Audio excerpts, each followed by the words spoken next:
Thermal stones are useless. To prove that point, I performed 6 tests over almost 2 hours, so let's get into it. Hello hungry learners, I'm a scientist.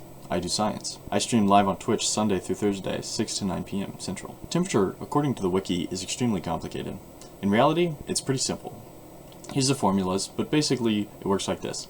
Your character's maximum temperature change is always 1 per second, unless your temperature is above 70 or below 0, in which case it's 5 per second. Your actual temperature change will not exceed this, meaning with no insulation or thermal stone, a character will go from 68 degrees to 0 in 68 seconds. All calculations are the opposite for summer. Therefore, I only did the tests in winter due to the fact that they're perfectly mirrored for summer. With insulation, the change rate is a little simpler. It's just -30 divided by 30 plus your insulation value. To calculate the value yourself, take your insulation and add 30, then divide -30 by the result. You then take your starting temperature and multiply it by the number that you got, which should be something like 0 point something. You'll get a number of seconds, so divide it by 60 to get a number of minutes. Now the tests. All of these tests were started at a body temperature of 68 degrees, and all the ones with the thermal stone started at 68 degrees. The world temperature varied a bit, but the actual world temperature isn't taken into account at all in the math for how quickly you lose/gain temperature. I ended the timer once my character's temperature reached 5 degrees, and the ice formed around the edges of my screen. I will go through all the data, but if you just want to see it for yourself, here it is. Additionally, I only did each test once. The differences in time to freeze between the tests are so significant, I felt it unnecessary to do each test more than once. Our first test is just a thermal stone with no insulation.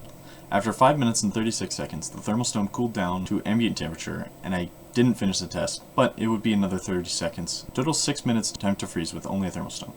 Our second test is a puffy vest or a beefalo hat, but I just used the puffy vest. They're the same installation value. After 9 minutes and 36 seconds, I began to freeze, which means the theory is accurate. Our third test is using a thermal stone, and then immediately once the thermal stone is cold, I begin wearing the puffy vest. The time to freeze is 9 minutes and 6 seconds, so it's worse than just a puffy vest without a thermal stone. Our fourth test is a puffy vest, beefalo hat, and a thermal stone. Time to freeze is 18 minutes, about what the math suggests. Our fifth test is the same, but without a thermal stone. The time to freeze is 18 minutes, so exactly the same. Technically, this one was 1 second longer than the last one, but that is such a small difference, it is very likely it's just me taking a second longer to hit the pause button. In conclusion, your time to freeze is around 66% better with just a beefalo hat or puffy vest and no thermal stone. Skipping the thermal stone also frees up another inventory slot.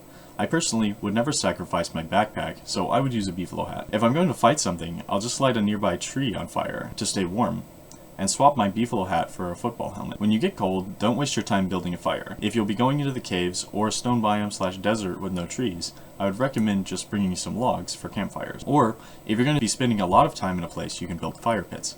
So that's everything I have to say. Thank you so much for watching this video. I hope you have a great day, and goodbye.